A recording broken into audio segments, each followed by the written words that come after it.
I can't count past that. Hey guys, it's Mark here. I am sitting here with Mr. Aaron Williams, who is the inventor, creator, founder, partner in Tattcom, which is a new tattoo power supply company.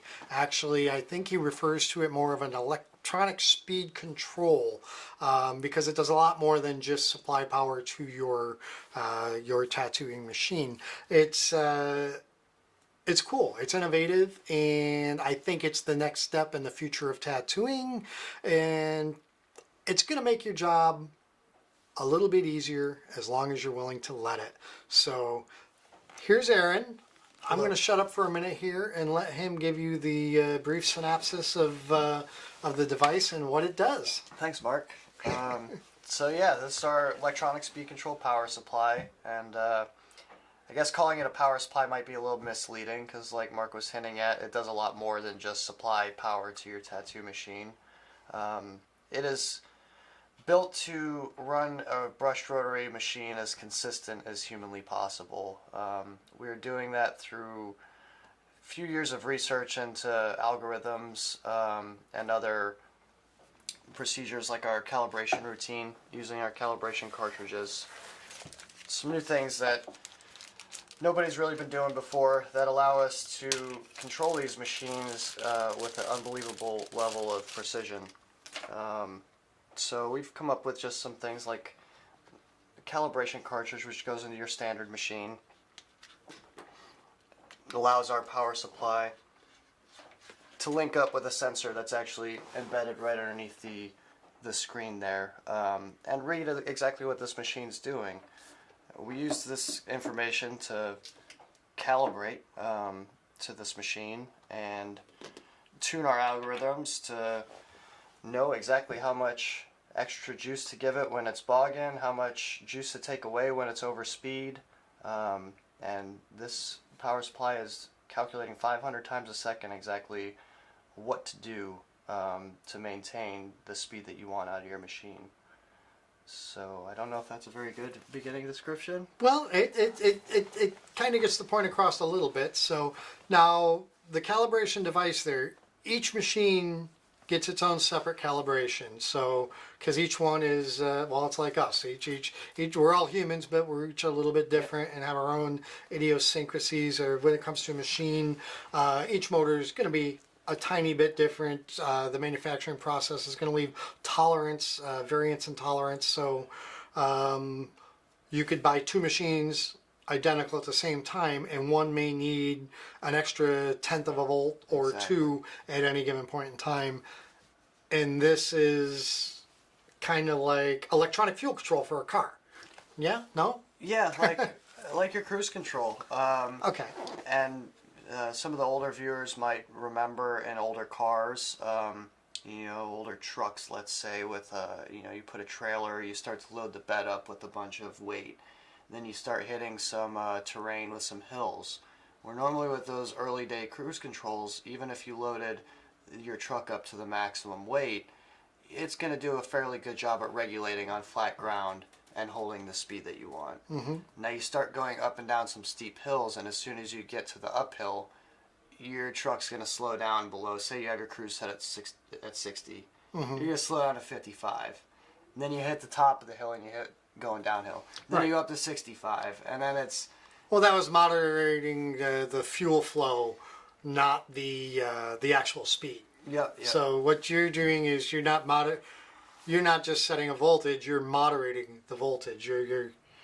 You're taking feedback from the machine, Exactly. and your system just makes life easy. So if I understand this right, I'm set up, I'm tattooing on the arm here, and I'm out here on the thicker skin, and as I progress around to the thinner skin, my machine is not just jackhammering on the thinner skin. The voltage will lessen automatically and maintain the same amount of punctures per second. Cycles per second, correct. Cycles per second. Yeah. Okay. So yeah, it will automatically compensate, like you're saying, for varying skin conditions, going from a thinner to a thicker, softer to a tougher skin, changing a cartridge out from a liner to a big shader, any kind of changing load on the machine, down to like this axis Valhalla has an adjustable stroke mechanism. That's also a smaller stroke is going to require less power to drive. Right. So you can actually see that when you run something as simple as popping a cartridge in and out of a machine. This machine's not recommended to do it, so I wouldn't. But Right. Not while it's running. But yeah, you can take a cartridge out and you'll see that normally your machine's going to go over speed because it's this resistance of the membrane's no longer there. Right. So we're going to drop however much. And some machines, depending on the motor that's in it, is going to be a lot more than others. It's not just a universal, oh, we take half a volt away.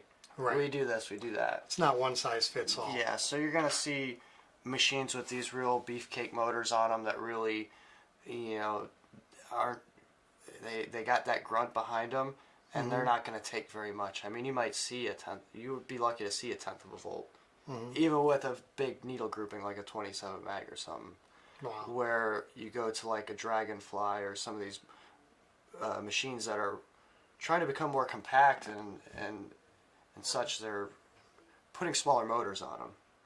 Those smaller motors don't have the torque. Right. That's the as a machine builder, it's the trying to find that balance between motor size and torque and power. And that's exactly it. It's the compromise of you want that torque and power to be able to have that, push those needle groupings, but also you don't want to make your machine too heavy, and you got to keep in mind the balance and other things that the artists are looking for. So it's kind of a compromise where, you guys that put the big motors on, you guys got to put the small motors on, you got guys in between, and artists that are using these machines and trying to communicate with each other.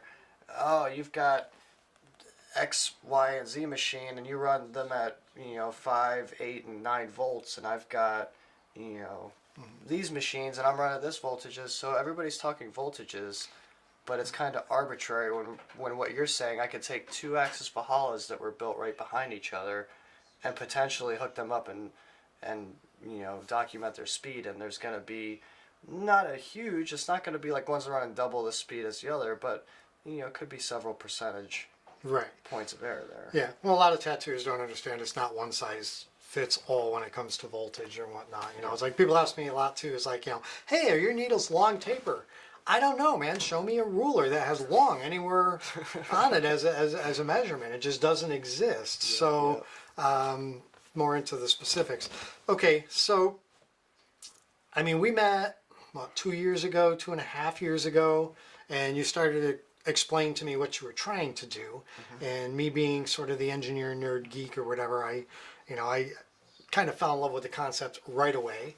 I'm slightly disappointed it took you this damn long to get it going, but I also know you're a perfectionist, and I even was trying to encourage you to put it on the market a little sooner and just get it out there, and you fought me every step of the way.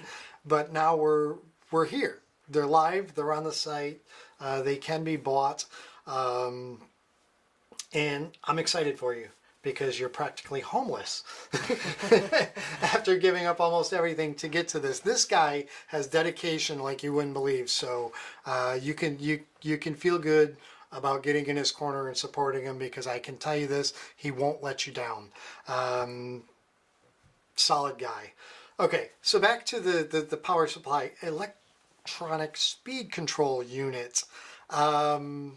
This is also Bluetooth, right? It does some fancy newfangled, astro jet propulsion physics stuff. No? I don't know if I'd push it that far, but it does have Bluetooth. Okay. So what does the Bluetooth provide for the user? So the Bluetooth adds several features. The main being that it gives us the ability to push new firmware updates to this unit in the future. So we don't have to take units back to plug them into a programmer to potentially fix a bug.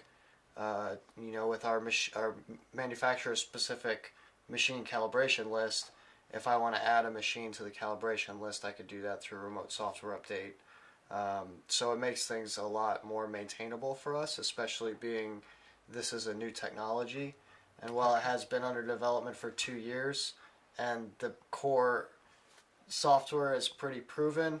You know, there's always Nobody knows where the future takes you, so you wanna be prepared for that. Okay, and so somebody gets this, and you decide to add a new feature or firmware update or upgrade or whatever. They can just sync it with their phone or their computer if they have Bluetooth in their computer. Right now, the app is only available on mobile. Okay. So Android and iOS or tablets.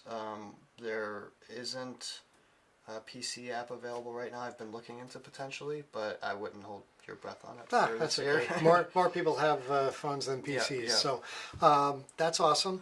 And you were talking to it Yes. earlier when you were like setting it up and updating the firmware, because this is one of the first that we got as a shipment, and there was a firmware update available for it, and he did it earlier, and he was talking to it, and I was curious about that, and like fill us in. Let me know what the capabilities are. Where does the voice acknowledgement end of it? So yeah, the voice control is basically through your phone. The power supply really it's not capable of voice control on its own. Now, when you're paired with an app or with the app, you can submit voice commands to change, voltage settings or speed settings or your basic commands like that. So it is Star Trek-y. Yeah, and we've actually done it in a way where on the phone itself, you can actually touchlessly activate the machine as well. So there's a sensor in your phone. Actually, we can see if we can connect to this right now and demonstrate this. Live experiment, guys. Be prepared. You know they never go right. So as long as this guy is on, which it is. Disaster in 3, 2, 1. We'll make sure to put a cartridge in here. Okay. So we are connected now. So right. let me turn my... I don't know if this machine's in the frame or not, or...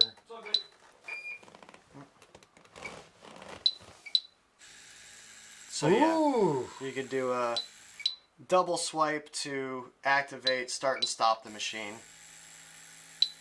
And then you can do a hover, set the volts, 5.3. Still seeing 6.0. Setting voltage to 5.3 volts. Damn! And then it's pretty smart too. So right now, calibrated as a Valhalla, and I know right now in the machine settings that it's set up that the Valhalla is set up with a maximum voltage of 14 volts. Then you can preset that in there so you don't accidentally burn up an expensive piece of equipment.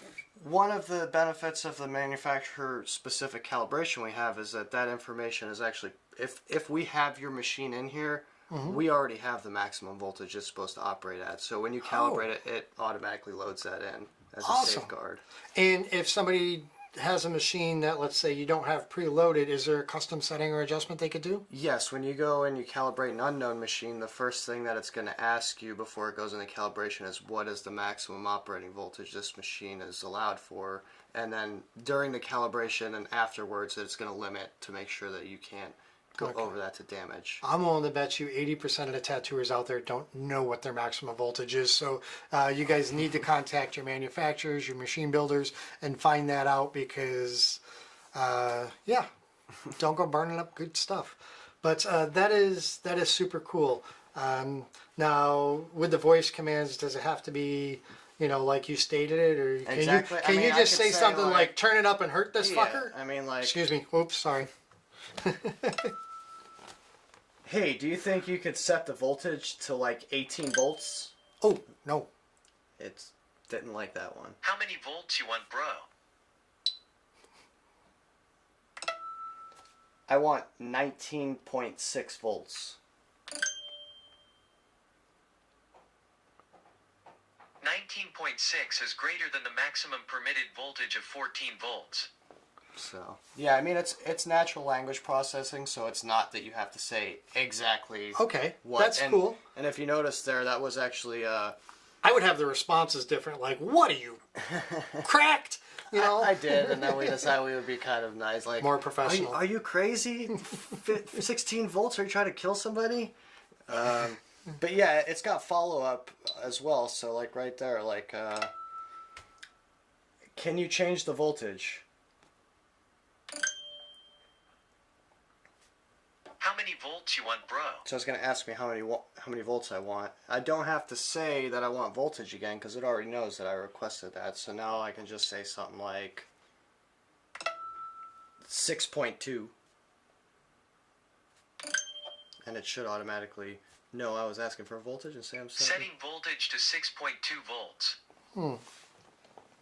So Little bit of a delay. Is that something that's can be overcome in the future? You think a little bit, or is it just take a certain amount of time to cycle and process? Or yeah, right now I can take about a second of the delay off, but there's some issues with it cutting off early in the listening, and okay, it's really right now just trying to make sure that you're done talking.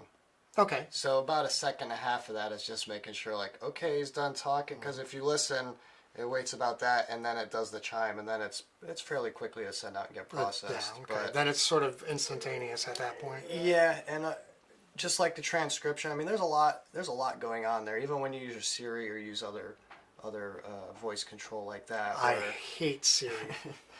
We opted not to use it. You know, a lot of people ask if we were going to do the Siri integration with the iPhone. Well, one thing is Siri isn't on Android. We're cross-platform. I've only asked Siri for like 3 things in my entire life, and she's not gotten one right. So I just I just turned her off. She's just Yeah, for me, it's more of a.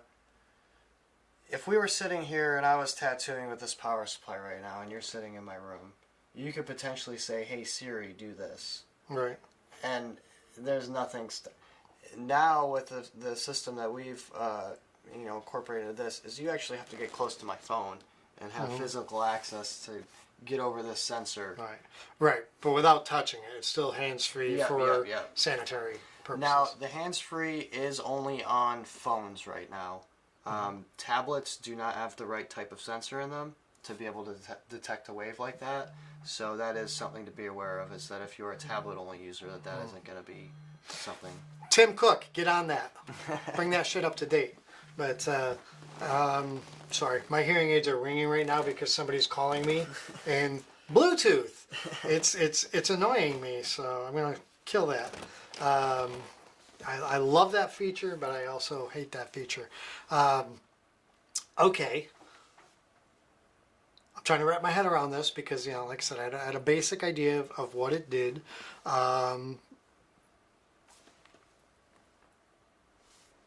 What else is in there? I mean, it's cool. There's a lot in that little box. I mean, and almost too much to list. I mean, really, we've been trying to just not overwhelm people with all the little bells and whistles in there, because if you're on board with the speed control, that's what you're buying. That's what you want this tool for. It's not so you can say voice commands. It's not so that you can wave over your phone and turn it on and off. It's that consistency is really going to change the way that you tattoo, and that you don't want to go back to doing it the way before, because it's, you feel the improvement. Yeah, it's like anything else. Once you get a car with heated seats and heated steering wheel in the Northeast here, you don't want to freeze anymore. You don't want another one here without it. But okay, but there's a bunch of other things. But the critical thing is the speed control. Yeah. So now, presets? Are there presets? Yes. So there are. You could say shade, color pack, or is it voice control presets, or is that by voltage only? There's 2 different modes of operation per machine. You can do speed mode, and you can do voltage mode. So in speed mode, I think this is still up.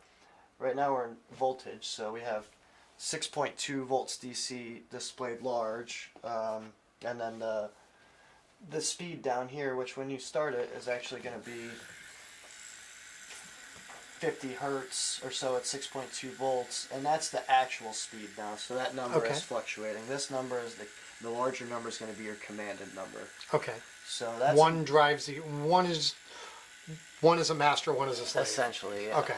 So now if we switch over and go back into speed mode, now we see the big numbers in hertz and the small numbers in volts. Right, because the volts are going to change in order to maintain that speed. I mean, if I reach in here and load that down, Okay, so the voltage is increasing We're at to maintain the speed. 10.3 But the speed volts. is not flinching. I mean, mean- will that fluctuate within like one cycle up or down? Or, I mean, where does that, what tolerance is in there? I'm trying to watch that while you do that, and you can't bog that thing down. I'm nerding out right now. Now let's see, if I set this to 10.3 volts in voltage mode, so now it's running the same speed, but Okay, so now I can see you see the the speed. hertz is dropping. So voltage mode is what we've all been doing forever and a day, and speed mode is the latest and greatest technology to hit our illustrious field. That's it. That is super cool, and yeah, I'm stoked. Now that you finally got this one on the market, now I'm going to ask you what you got coming next, because is it going to be another 3-year wait? No. So we're actually we have prototypes right now that are going out this week. So in the next several weeks, we should have our production prototypes for the wireless pedal that pairs Okay. with this. I did see that on You saw the it? site. I knew it wasn't available yet, but Well, I think that you might have seen it 2 years ago. We did have a 3D printed functional. The code has been written and all that. It's just been something we've kind of put on the back burner until we can get this 100%. But as of right now, everything is kind of there to tie up. So it's just come up with the final production design and get it out. And we're hoping to have that done. okay. Probably end of the spring, early summer. I'm curious. I'm not a foot pedal guy anymore. Once I got a power supply that was allowed me just The to button. touch on and off or whatever, because I don't know. Foot pedals are a pain in the butt. Personally, my leg, my hip, my everything. 20 plus years of sitting there with one toe cocked up in the air Slightly on a regular elevated. basis. Never realized it was so uncomfortable until I wasn't doing it anymore. So, but I know there's just tons of people that still absolutely love them and are passionate about them, and also like not the momentary, but the on and off aspect of a foot pedal. Like with my other name brand power supply that I currently use, you could set it up to where you touch the pedal to turn it on and touch the pedal to turn it off, but it was still corded. So I like that aspect of it, because then I don't need to be anywhere near my power supply with a dirty finger. Yeah. So that's nice too. So that'll be ready soon. Yeah, like I said, the software is all done. We've already had prototypes working and demonstrated them working. So it's basically just coming up with a production design right now, which we've changed from using a standard switch, I'll say. Okay. So, pretty much every pedal out there today is using some kind of micro switch or some standard, Yeah, just open close open contact. close contact. Yep. We are going into more of a sensor type than just a plain Jane switch, Okay. which allows us to tell how far displaced the pedal Proximity sweat sensors. is. Something like that. Ooh, throttles. So right now we're sticking very, very simple with that concept, and we've kind of created the light press and hard press with the pedal. So with a hard press, if you press the pedal all the way down, it's going to get you a normal machine activation. If your pedal maintain is switched to on, like you were describing, you push the pedal down, you let it go, and your machine's going to run until you do that and switch it off again. If your pedal maintain is set to off, you have to press and hold the pedal for as long as you want to run it. I don't even have one yet. Can I make a product recommendation? Sure. What about a sequence? Like sort of something like 1 click is lining, 2 clicks is color packing, 3 clicks is shading. So sort of like a voltage control. How about But we do one better on oh, you're that? already ahead of me on this, Yeah. huh? So Make me look like a fool live in front of all these people. kind of the same thing as you can activate through the phone through the Bluetooth. So you can do a double swipe to turn the machine on and off, and then you can hold and say a voice command. You get the same functionality out of the pedal. So not only can you turn the machine on and off, you can do a light press for 3 seconds, and if the app is connected, it's going to start listening for a voice command. So your phone can be sitting way over yonder. You don't have to be anywhere near it. You can be tattooing. Just tap your pedal for a couple seconds and shout in the direction of your phone and get that voltage that you want or that preset that you want, or without having to remember any press and hold or this and that. All right. Well, you already gave it some thought. Cool. Awesome. That's why, I have great admiration for you because I know, well, one, you're a total freaking nerd and a perfectionist, which are two things that I really do appreciate in other entrepreneurs is the drive, the I won't even say desire, the need to succeed. I mean, that is awesome. So, anything else you want to tell us about this? Show the little swivel giggy thing, stuff like this. I mean, this is your moment to give people a basic introduction of the key features of your fine product. So we'll get back onto the presets that you were asking about, because I don't think we ever got into that. Yeah. So yeah, you get 5. You can save up to 5 machines in here. We call them machine banks. Okay. So that's actually a calibration bank. So you can calibrate 5 individual machines and save them into the menu here. Each calibration bank actually has its own presets and settings. So every time you exit back to the main screen, your set points in both voltage and speed mode and the subsequent 5 presets that you get in each of those is each specific to each bank. Okay. So it's I'm following along. yeah, I wish I had another machine here, but we'll say like this Valhalla is in bank 1, and if you look, you can see that we have Valhalla in bank 1, and we have empty banks in all the rest of them because this power supply is brand new and hasn't been set up. So let's say I wanted to come in here and set up, whatever machine I grab here, Inkjet Flight Nano, and then I can run the calibration, and if it succeeds, that machine would now be set up in bank 2. So I could have my Injecta set to run at 80 hertz and my Valhalla set to run at 90 hertz and have a different set of presets for each one of them because I might use them for different things. Right. So it's very... Voice command gets you to swap between machine to machine too, or is that just mostly for voltage or speed control? I could do some voice commands in there. I hadn't right now. Right before we launched, I had just pushed to update. Actually, I think it was shortly after the launch was or the app was live. I pushed to update that now allows you to calibrate, so you can run a machine calibration and you can do all this. We call it port mapping. Mm-hmm. Is you have 5 machine banks that you can calibrate and store, but you also have 2 outputs. Right.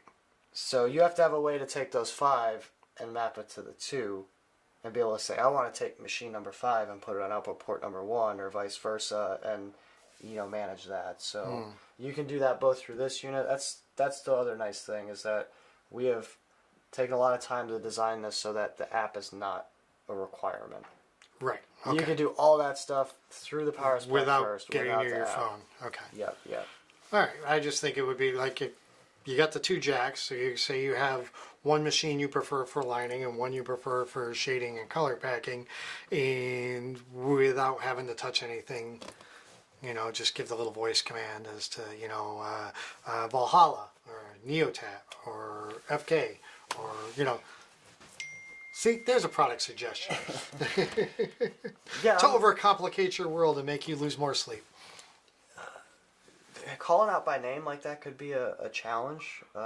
Even Bank 1, Bank 2, Bank 3. Yep. Something simple, but... Yeah, I had, before our first version was a single output. We got a lot of people requesting, hey man, it'd be really nice to be able to drive 2 machines on it, because we had 2 1/4-inch ports on the actual hardware. It was just one was for a pedal and one was for a machine. So that's last several months before we launched. There was really a push to get that wrapped up and have a dual output. You can't drive 2 machines at the same time. It's not That's tailored, a good thing. not tailored to hey, here's one power supply for 2 artists. Right. But you can easily calibrate and swap between multiple machines. So if you're using Without grabbing cords and swapping and exactly bloody contamination. Yep. Okay. So, any other features that you haven't discussed yet, or We could touch on some security stuff. security stuff? That brings up an idea or question or whatever.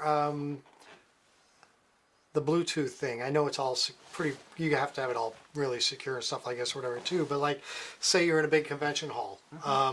How many simultaneous signals can be going out there at once without the potential of interference from somebody else? As many as you could fit in the building. Okay, adequate answer.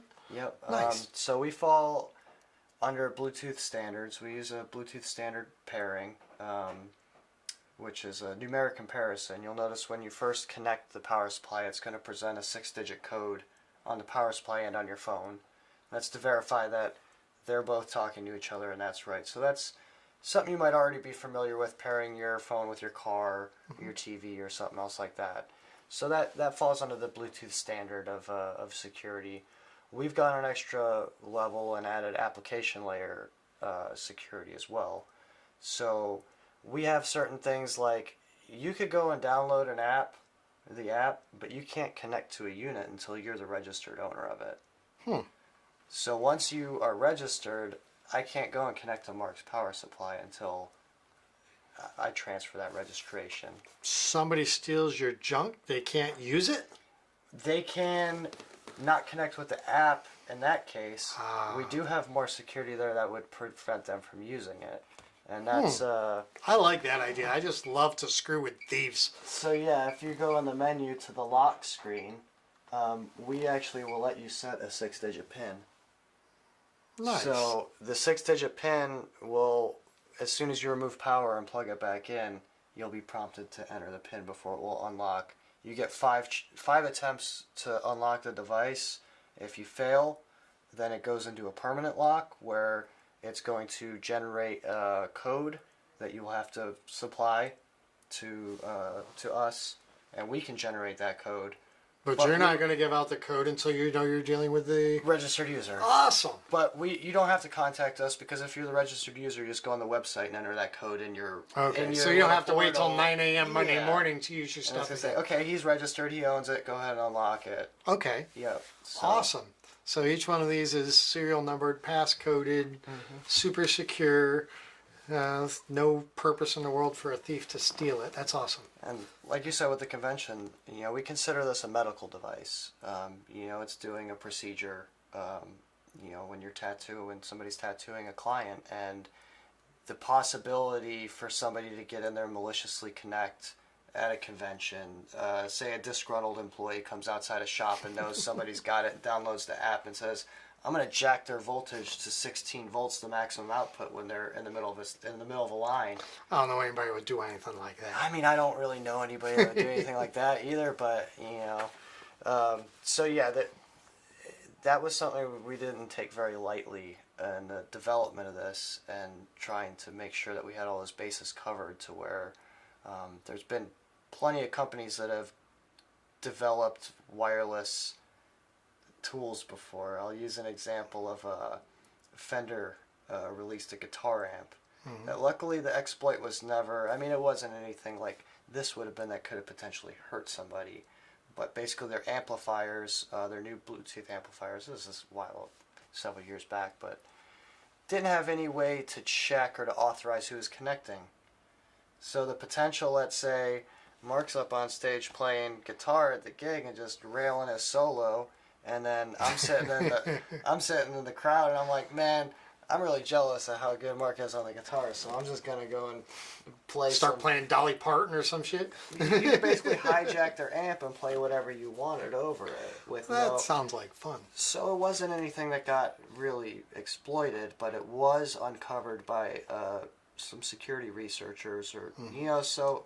There's always going to be hackers trying to find their way around things. I would like to think nobody's out there trying to hack tattoo power supplies, but it's. I mean, you would like to think that nobody's out there trying to hack baby monitors and security cameras and all So- that, but.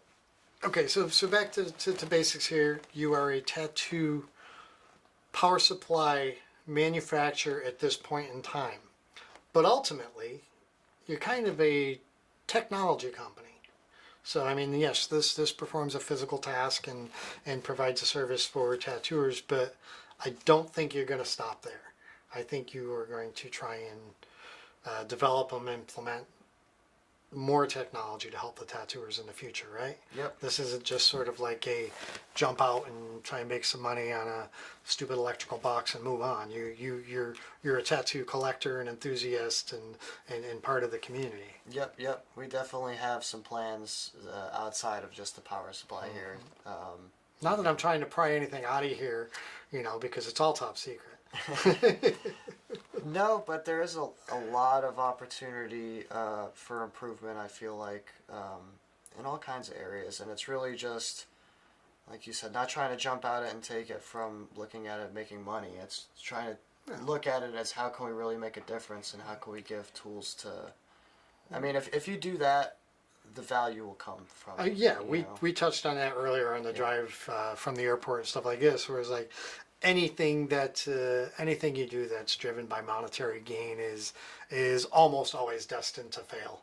I mean, if you're just putting the right foot forward and truly trying to solve a problem or make something easier and more convenient for others in any given field, you're going to be rewarded. I mean, that's just, and not that that's the goal for doing it. You're providing a service, you're providing something, and philosophically, it's just, that's the way I think. That's the way I have to think.